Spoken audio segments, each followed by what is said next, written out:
asilikhuluma iqiniso mfowethu ukube kuyigushi ngicula nolwa yabo ngaba abantu babhizi baqhathanisa ngabe yaphila into yokuqhathanisa iParis negushi yabo ngabe kuthiwa ingenhla kakhulu mhlambe le ngabe kuthiwa futhi ziyalingana ngabe kuthiwa futhi ngaba kushiya ukuthi ziyalingana ngabe kuthiwa ingaphansi kodwa ngenxa ukuthi isebenze abadlali beyinsimbi basha ngathi mangibuyela ngifuna abadlali beyinsimbi kakhulu izinsizwa kabhasi laphana uZuma uyena oyishaya ubhasi kuyiParis ngathi mangibuyela kuZuma ngithi Zuma ngiyangena e-studio ntambama wathi uZuma ngifuna 60% lapha kuParis ngiyabo yabona ubemba lo Zuma wathi ufuna 60% kuParis ngithi na uZuma ufuna 60% kuParis uJJ ngoba khona abantu abashaya ama keyboard phela khona uJJ lapha kube khona umbuzeli kube khona ba ufuna 60% kanjani ngoba ngakukhokhela futhi imali yakho hayi sibona ukuthi ma achieve fanele nathi achieve ngidabona futhi ina 20 million manje u20 million rand lo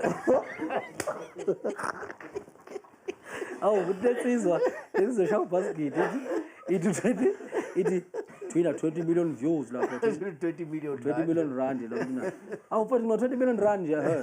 20 million rand kumele nathi sithole ukuzithola yabo into ngiyeza ncamalala ngiyabo ngavele ngalanda enye insizwa yakazwane eshaya ubasket kugatsheni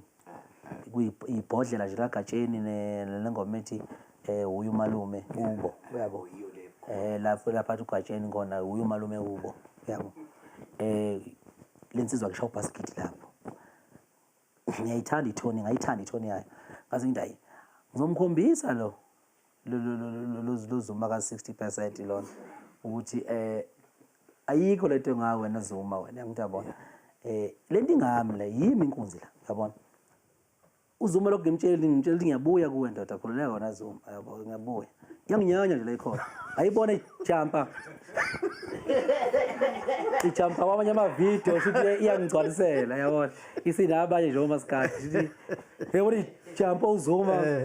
ishaya isikhalanga no basket futhi iyasho ukuthi ayidabane